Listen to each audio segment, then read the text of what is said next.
प्यारे साथियों नमस्कार दोस्तों, यह वीडियो हमारे उन युवा साथियों के लिए है जिन्होंने अभी भी थर्ड ग्रेड की तैयारी शुरू नहीं की है या फिर आप करना चाहते हैं या आप भाई पहली बार राजस्थान जीके पढ़ रहे हैं। तो ये वीडियो आपके लिए बहुत ही महत्वपूर्ण है।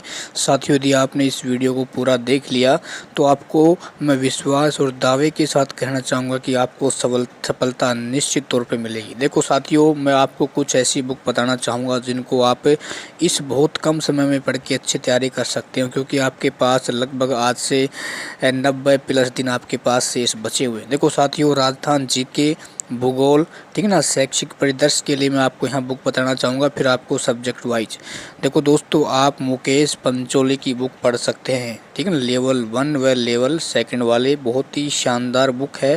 देखो साथियों, इस बुक में उन सभी महत्वपूर्ण बिंदुओं को शामिल किया गया है, ठीक है। जैसे मान लो आप पढ़ोगे राजस्थान का विस्तार है तो उसमें सिर्फ महत्वपूर्ण बिंदु को शामिल किया गया है, ठीक है, न कि उसमें लंबी चौड़ी महाभारत को। क्योंकि जो पुराने साथी जिसको वे राजस्थान जी के पहले पढ़ चुके हैं तो भाई वो आप थोड़ा अपना ज्ञान थोड़ा और बढ़ा सकते हैं ना, क्योंकि उनके पास काफ़ी समय होता है। नए साथियों के पास और जो पहली बार जी के पढ़ रहे हैं तो उनको क्या है, ऐसी बुक जो भाई क्या है, जिस जैसे लक्ष्य बुक होती है, सिक्वाल होती है, वो थोड़ा उसको समझ में आने में टाइम लगेगा।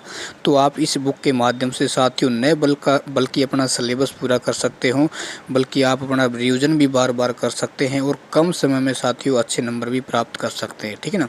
उसके बाद मैं आपको यहाँ बताना चाहूँगा सब्जेक्ट वाइज। जैसे आप मैथ साइंस के स्टूडेंट हैं, यदि साथियों आपके पास RBSC की बुक हैं 2019-2020 वाली, उन्हीं को पढ़ लेना मेरे दोस्तों, आपकी नैया पार हो जाएगी। मैं आपको यहाँ दावे के साथ कहना चाहूँगा, ठीक है ना, क्योंकि आपका जो सब्जेक्ट का पेपर आता है साथियों 90% है कि आपका 10वीं तक का सिलेबस जो भी आप बुक होती हैं उनको पढ़ लोगे तो आपका आसानी से क्लियर हो जाएगा, ठीक है ना। 4-5% ऐसे क्वेश्चन आते हैं जिनको आप वैसे भी बहुत ही आसानी से कर दोगे, ठीक है ना। उसके बाद रही बात कि भाई जो आप शिक्षण विधियां कहाँ से पढ़ोगे। देखो साथियों, उसके लिए आपने पहले भाई जो पात्रता परीक्षा दी है शिक्षण विधियां, है ना, उन्हीं को आप पढ़ लेना। और साइकोलॉजी भी आपको वहीं साइकोलॉजी आपको पढ़नी है, ठीक है ना। आपके कुछ टॉपिक की साइकोलॉजी में कम हुए हैं न कि ऐड हुए हैं, तो साइकोलॉजी को आपको जो आपने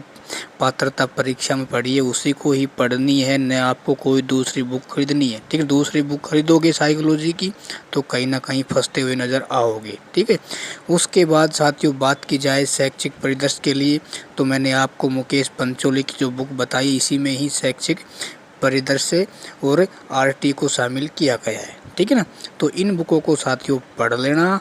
मैं आपको दावे के साथ कहना चाहूँगा आपकी साथियों सिलेक्शन भी हो जाएगा, बार बार रिवीजन करने का मौका मिल जाएगा, ठीक है ना। ज़्यादा ज्ञान के चक्करों में रहोगे तो फंस जाओगे, भ्रमित हो जाओगे, रिवीजन नहीं कर पाओगे। साथियों रीट एक बहुत ही बड़ा दलदल है, इसको बहुत ही स्मार्ट तरीके से साथियों जीतना है, ठीक है ना। अभी भी काफ़ी ऐसे साथी हैं वो ये चयन नहीं कर पा रहे हैं कि कौन सी बुक पढ़े कौन सी बुक नहीं पढ़े। साथियों हर यूट्यूबर अपना अपना ऐप बता रहा है कि भाई आप हमारे ऐप से जुड़िए, हम आपको प्रैक्टिस सेट करवाएंगे, है ना। कहने का मतलब इस बहती हुई गंगा में मेरे दोस्तों सभी अपना हाथ धोना चाहते हैं।